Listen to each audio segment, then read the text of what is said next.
近期台湾出现了一支台湾革命共产党，号称是托洛斯基派组织，宗旨是要推翻中华民国的统治阶级。消息一出，全网热议，有人担心这是中共派来台湾的间谍。陆委会发言人梁文杰甚至还出来发言。台湾革命共产党我发现他们是托派组织，那托派是被中共长期整肃和抓捕过的所以在中共党史上他一直被视为眼中钉，所以在我看来，这个组织它比较不太可能成为中共的在地协力者。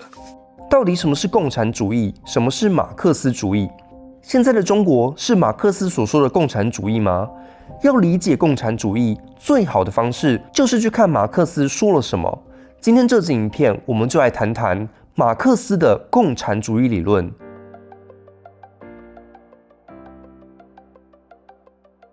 1818年，马克思出生在德国小镇特里尔城。他在24岁的时候开始当报社记者。一开始，马克思其实推崇民主主义，而不是共产主义。他甚至曾经因为主张新闻自由、批评俄国的沙皇，而被普鲁士政府吊销执照。支持民主的马克思为什么会转向共产主义呢？当时欧洲的政治解放运动是把选举权扩大，原本只有财产的男性可以投票，慢慢变成没有财产的劳工也可以投票。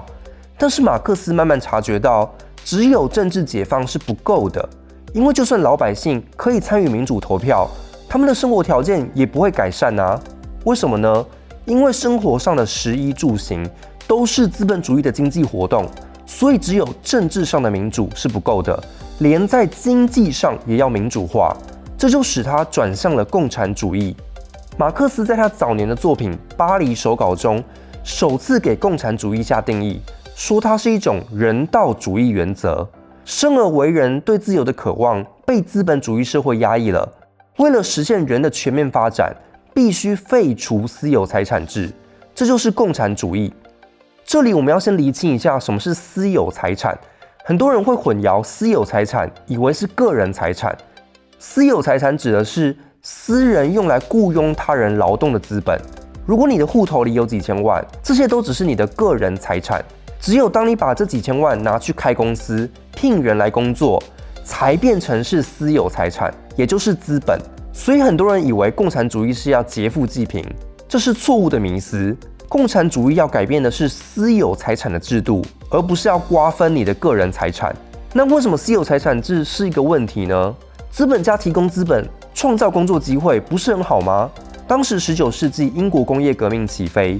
整个社会的 GDP 急速攀升，转向商品社会。这个过程中，获利最多的是资本家，但是工人的生活却反而变得更凄惨。马克思早年就提出了一套著名的异化劳动理论来解释这个现象。他认为理想的劳动情境应该是，当我看到我产出的产品时，我就像是看到我个性的体现。所以我越是劳动，我就越能够认识我自己。同时，别人在使用我的产品时，也能在产品中看见我的独特性。这样一来，我就会感到双重快乐，既能实现我自己的个体性，又能让别人感到满足。例如厨师做菜，一方面展现自己的厨艺，展现自己不同于其他厨师的特点，另一方面又让吃的人感到满足。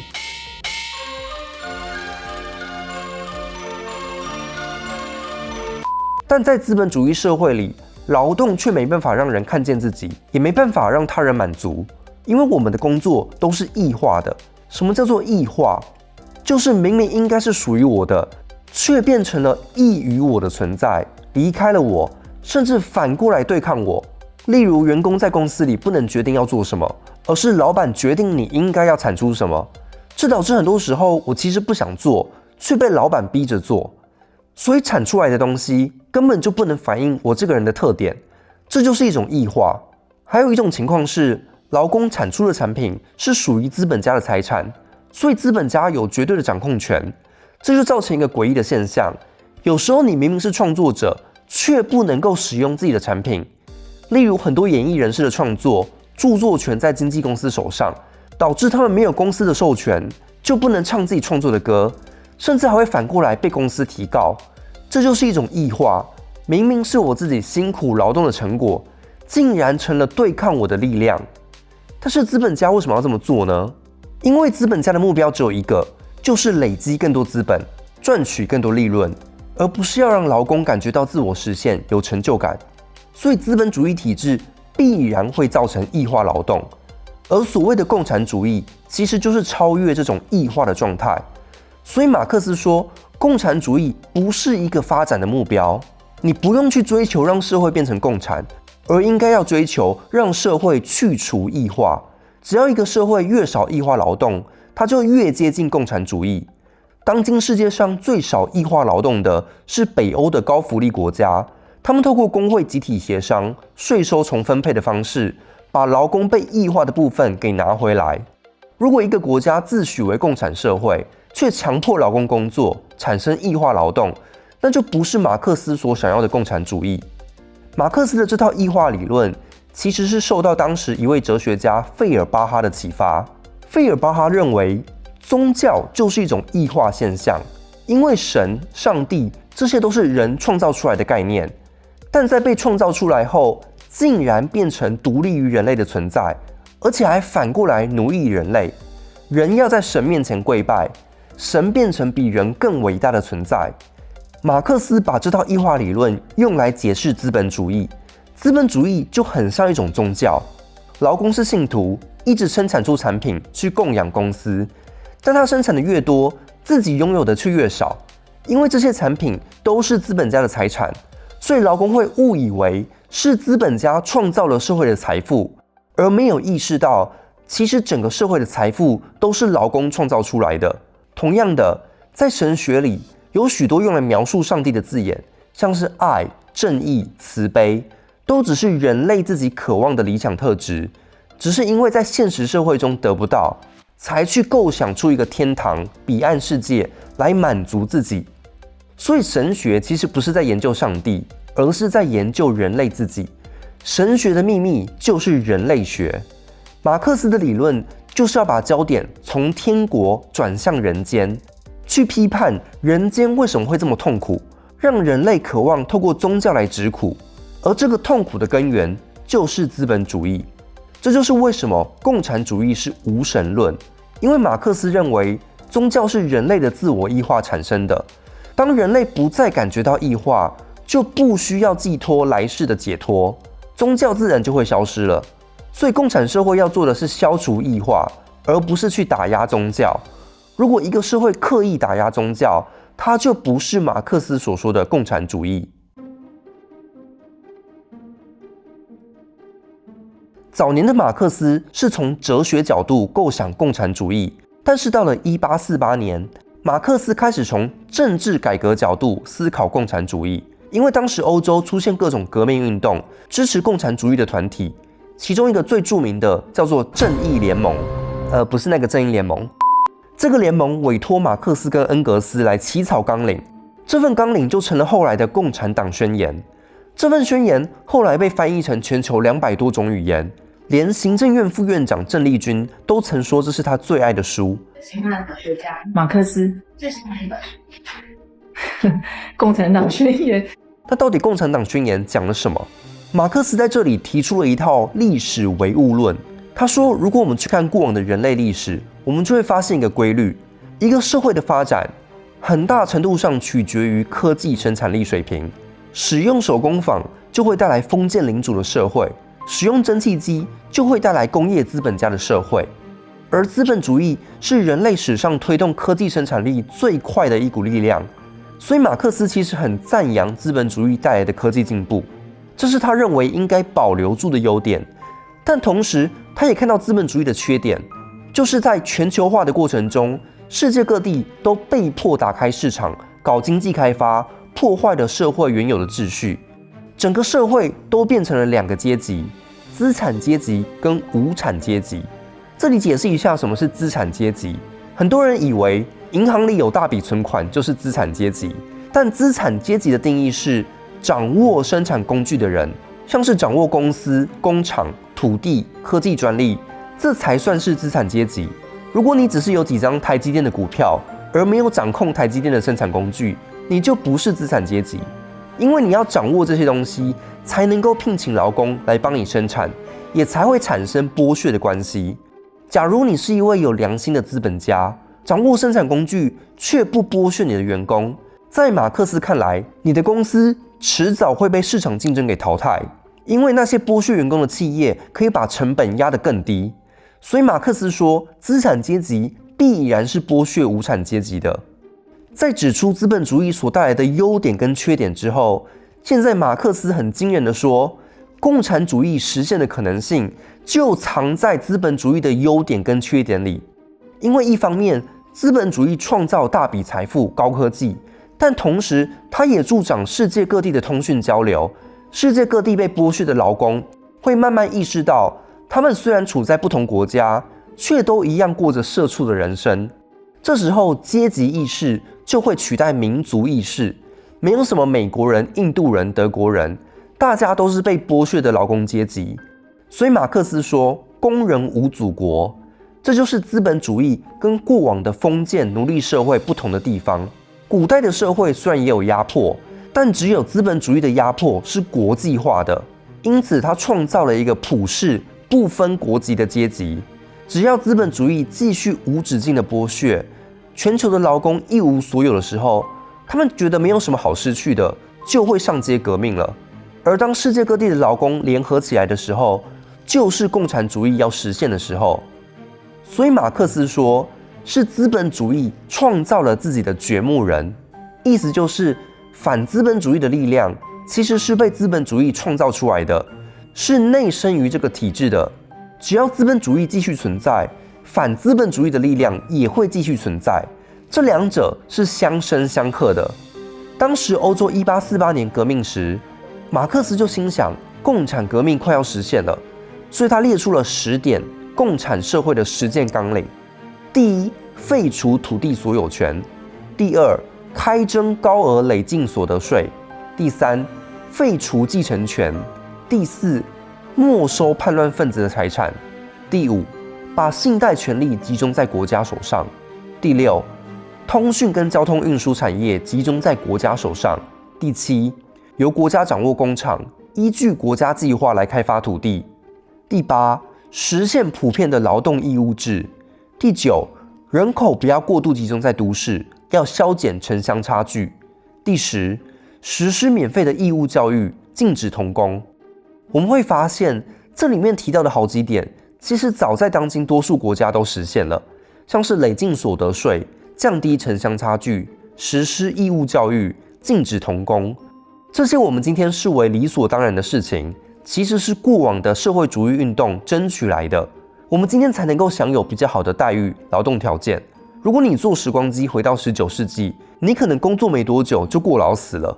但是19世纪社会主义运动说要限制工时的时候，当时也很多人跳出来说，这是共产主义的乌托邦，太理想了，无法实现。但是当今世界各国劳基法都会规定最高工时，所以我们所处的资本主义社会其实已经吸收了许多共产的元素，而不是100%纯粹的资本主义。除了以上10点纲领之外，马克思还给共产主义下了一个原则，在一个真正的共产社会里，每个人的自由发展是所有人的自由发展的前提。这句话听起来很玄，是什么意思呢？马克思认为，真正的自由是我的发展也会同时促进你的发展。这跟我们一般想象的自由很不一样，不是我想做什么就做什么，这样叫自由。因为马克思认为，人本质上是社会性的动物，我们需要他人的协助，才有可能真正实现我们想要做的事。所以自由不是个体性的，而是社会性的。哲学家 Cohen 曾经用爵士乐团来比喻这种自由，每个乐手在表演时都可以自由做即兴创作，这种即兴让乐手可以满足自己的感官，但同时他的自由弹奏也会跟乐团里的其他人产生共鸣，其他人也会跟着即兴发挥。所以一首爵士乐不会因为某一个人的自由而阻碍了另一个人的自由，恰好相反，当我实现我的自由发展时，我也促进了另一个人的自由发展。这才是马克思所想象的共产主义。整个社会就像是一个巨大的爵士乐团一样，每个人都可以实现自己的独特性，而且在表达自由的同时，还会增强别人的自由，而不是侵害他人的自由。在马克思成熟时期的著作《资本论》里，他更详细地批判了资本主义的矛盾。在这本书里，马克思像科学家一样，要找出资本主义的运作法则。首先，他分析资本主义是怎么产生那么庞大的利润。马克思提出了一套剩余价值剥削的理论。剩余价值的意思就是，你付出的劳动价值扣掉你实际拿到的薪资，这个多出来的部分就是被资本家赚走的利润。资本家要剥削剩余价值有几种方法，最粗糙的方式就是延长工时，请你加班，但是付你一样的薪水。一天营业24个小时，真是白痴的做法呀！谁会想在凌晨3点吃美味蟹堡？等我好吧，3点了。可是人的体力是有上限的，人总要休息睡觉来恢复体力，所以资本家必须想其他方法来榨取更多价值。一个更有效率的方法就是技术革新。假设你原本一天可以帮公司写一篇文案，但是 AI 技术出现后，你一天可以产出10篇文章，等于生产力一下就翻了10倍。但是你的工时却没有变，还是要在公司待一整天。如果按生产力来计算，你以前只需要产出1篇文章，那在 AI 的帮助下，你产出1篇后，公司应该就要让你下班啊。但是公司却还是维持一样的工时，所以那些可以省下来的时间，其实是被资本家偷走了。马克思就说，资本家的利润其实是源自这种劳动时间的窃盗，老板才是真正的薪水小偷。这就是为什么资本家有更多动机去搞技术创新，不是为了人类的福祉，而是为了榨取更多剩余价值。但是马克思发现，资本主义有一个内在矛盾，为了赚取更多剩余价值，资本家会不断生产商品，商品最后就会生产过剩，利润率反而会下降，对资本主义造成经济危机。这种危机是周期性的，就算这次危机解决之后，几十年后还会再来一次。所以马克思说，资本主义的问题不是它不道德，而是它不理性，就是每过一阵子就要来一次经济危机。马克思认为，这种不理性的根源是一种商品拜物教。这不是说资本社会的人都很拜金、很拜物。拜物教这个词原本是用来形容原始社会的人们会信奉物有自己的神力，相信神力可能会突然降灾给人类，这是人类没有办法控制的超自然力量。同样的，资本社会里的劳工无法集体控制生产过程，他们的生产必须符合市场需求，所以商品仿佛有自己的力量在调控人类的经济行为。人们还会为他们冠上市场机制、供需法则各种名称，仿佛他们是一种外在于人类的独立力量。但是当我们在谈论这些商品时，我们谈的其实是人类生产的商品。马克思认为这才是资本主义的核心问题，不只是剥削那么简单，而是被剥削了，还以为这是某种非人类的力量造成的，像是景气不好、市场机制，这些语言都掩盖了背后人跟人之间的剥削关系。这造成的后果是一种大众的集体无知。每次资本主义周期性危机出现时，大家都不知道怎么突然危机就发生了。所以共产主义运动有点像是一种2次启蒙计划，要让现代人意识到他们其实跟古人一样迷信，而他们的迷信就叫做资本主义。除此之外，马克思还指出资本主义的另一个矛盾，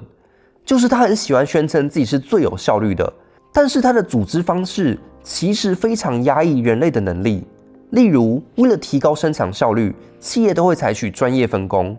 这让劳工只能发展一种能力，牺牲了其他的能力。所以马克思说，劳动者变成了一个残缺的怪物。在资本主义社会里，每一个人都是残缺的，我们都只能做某份工作、某个行业，而无法成为完整的人。资本主义看似有效率，但你如果从人类发展的角度来看，其实是很没效率的。如果你时常感觉到我无法达成理想的职业规划，人生好像缺了一角，不够完整，那其实是很正常的感受，因为资本主义就是只让人的一部分得到发展。所以马克思说，分工就是人类进一步被肢解，而共产主义要超越的就是这种被肢解的状态，得到人类的全面发展。因此，在共产主义社会里，分工会逐渐消失，每个人都不会被局限在特定工作里，而是可以按照自己的兴趣，今天做这件事，明天做那件事。马克思自己的描述是：人们可以上午打猎，下午捕鱼，晚上畜牧，吃完饭后做哲学批判，但却不需要因此成为一个猎人、渔夫、哲学家。几乎可以说，在共产社会里，每个人都是斜杠青年。除了分工以外，马克思更批判资本主义剥削的不只是劳工的薪水，而是窃取了劳工应该享有的自由时间。人类为什么要工作？应该是要让人可以有更多自由时间。这是当时19世纪启蒙哲学家普遍都有的进步观点。上一代人越努力工作，提升文明的水平，下一代人就可以工作的越少，更轻松，获得更多自由时间。所以马克思说，只有工作时数是6小时，而非12小时，一个国家才是富裕的。真正的富足是人们可以自由运用的时间。只有当人们从工作中解放出来，才叫做自由。自由发展的前提就是要有自由时间。你一定会问说，大家都不用工作，那社会要怎么运作下去？马克思认为，当社会的科技生产力足够进步的时候，很多事情就可以交给机器去做，人类就有更多自由闲暇，能发展自己的能力。共产社会里面的人依然要工作，只是他们的劳动时数会降到最低。因为资本主义发展的科技可以把很多事情都交给机器，人们就可以只做那些会感觉到成就感、自我实现的工作。所以马克思的想法是很辩证的，他不是说资本主义的不好，而是说要保留资本主义好的部分，并超越资本主义不好的部分。资本主义带来的高科技其实帮未来的共产社会奠定了基础。所以共产主义并不是资本主义的反面，而是资本主义的后面。资本主义越发达，共产主义就越可能在未来实现。其实早在马克思那个年代，他就已经看到这种可能性了。19世纪时，英国出现了很多工人合作社，由支持社会主义的慈善家 Robert Owen 所推动。因为他家很有钱，他就自己买一块土地搞合作社。合作社是由劳工自主组织，共同掌握生产工具跟土地。每个劳工都可以透过民主投票来决定要生产什么，要生产多少，而不像在资本企业里是由股东、资本家决定。这些合作社工厂的获利，有时候甚至高于资本主义的企业。在巅峰时期，英国的合作社人数多达10万人，所以很多人都以为马克思提倡的是暴力革命，人民的法锤。但事实上，马克思所想象的共产主义是让一个社会的企业慢慢从资本企业转向合作社的经营模式。马克思把这称作自由人的联合体。他甚至认为这种联合其实是资本主义打造出来的条件，因为资本企业把原本住在各地的劳工都聚集到大都市里，当大家都在工厂里、办公室里，就会发现彼此的处境很相似，大家都是被剥削的社畜。在工作场合里，大家就会一起骂老板，骂公司制度多不合理。这时候劳工就更容易产生阶级意识，团结起来。所以我们可以说是资本主义促进了劳工的联系，才出现了反对资本主义的力量。所以马克思的批判并不是一种道德批判，他不是高举一些道德理想，说资本主义好坏坏，都剥削劳工。他的批判其实是一种内在批判，就是指出资本主义为了发展生产力，反而创造了很多条件，让劳工可以联合起来，反过来推翻资本主义。所以这个内在矛盾是资本主义自己创造出来的，资本主义的内部就蕴含着超越自己的力量。1871年3月，法国爆发了最接近共产主义的一次革命实验。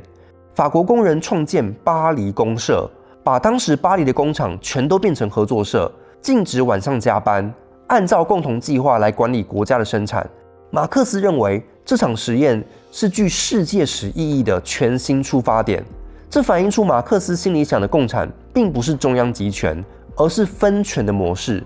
但是这场实验只持续了2个月，就被法国官方血腥镇压，2万人被处决。在巴黎公社的实验失败后，马克思晚年的著作《哥达纲领批判》里就开始思考社会要怎么迈向共产主义的问题。马克思认为，要转向共产社会，要分成2个阶段。第一阶段，也就是刚开始转型的时候，会需要无产阶级专政。专政听起来好像是一人专制的独裁，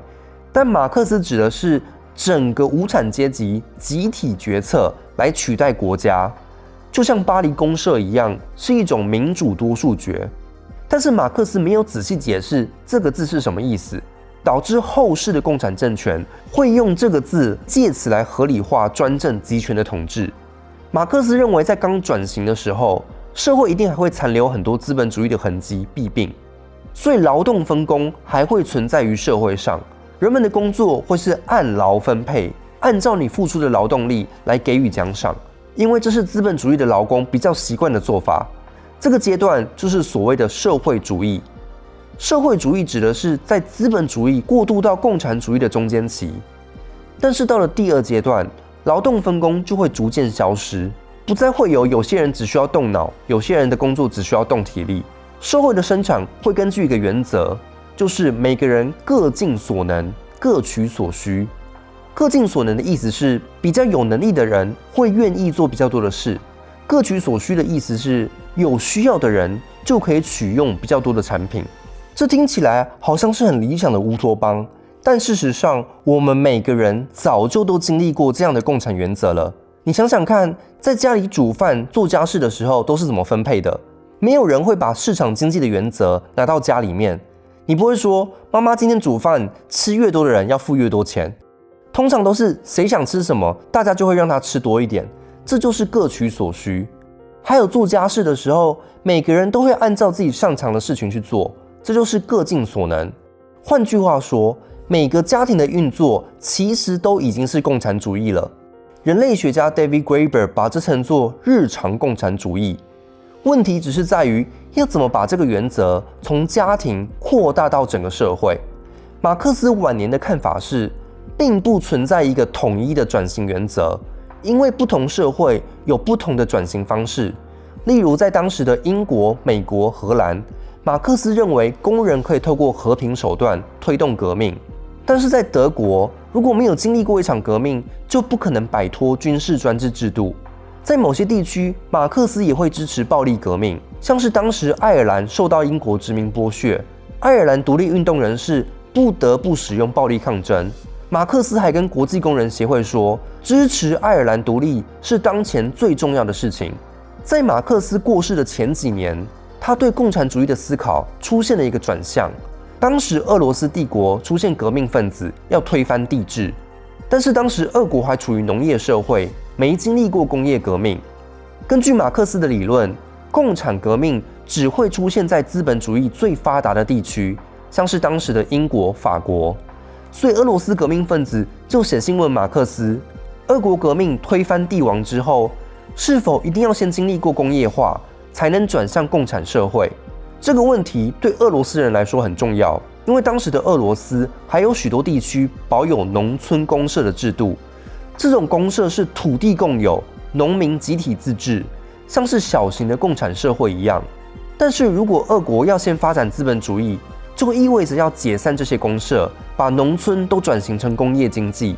听到俄罗斯的这种特殊情况，马克思就立刻开始学俄文，想要深度理解俄罗斯这种原始共产主义。在他做研究的时候，意外接触到了人类学家 Louis Henry Morgan 的著作，发现他所构想的共产主义竟然出奇的类似北美原住民伊洛魁族的社会组织。伊洛魁族没有私有财产，土地共享，而且每个人都把捍卫对方的自由当成是自己的自由，每个人都坚持自由、平等、博爱的精神。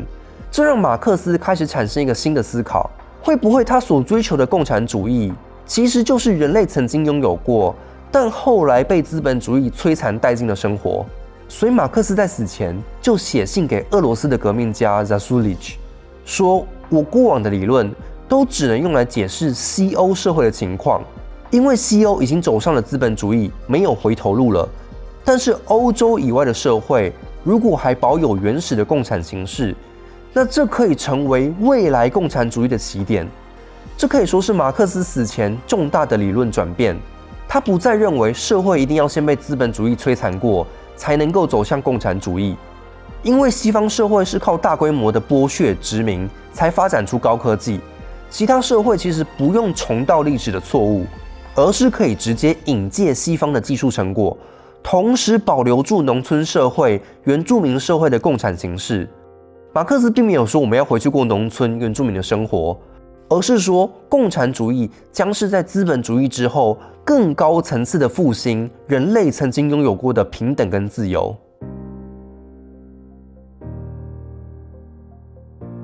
这支影片我们介绍了马克思构想共产主义的4个时期。青年时期的马克思认为，共产主义就是消除异化劳动的社会。在共产党宣言里，他则认为共产主义有10个纲领，很多都已经在当代的资本社会实现了。在资本论时期的马克思认为，资本主义内部就蕴含着超越自己的力量，因为它奠定了高生产力，让社会可以转向自由人的联合体。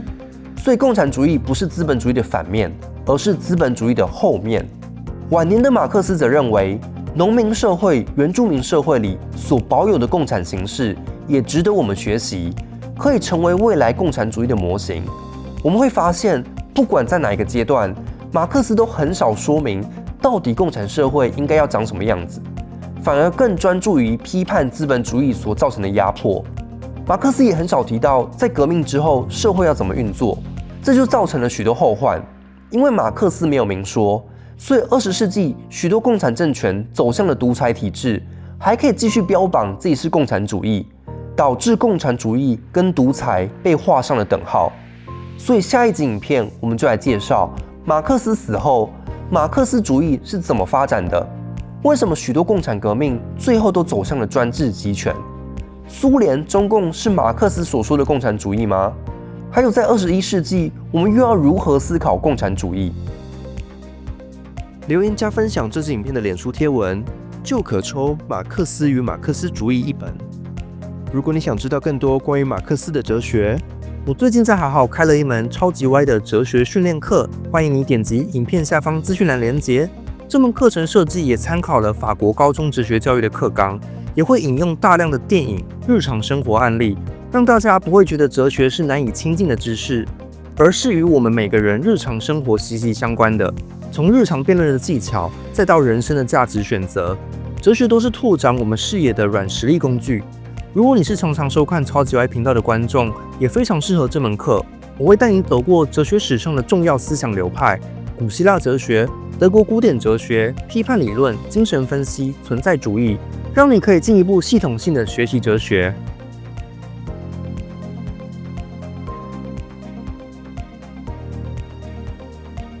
也欢迎您使用超级感谢，或是加入频道会员，就可以观赏会员专属影片。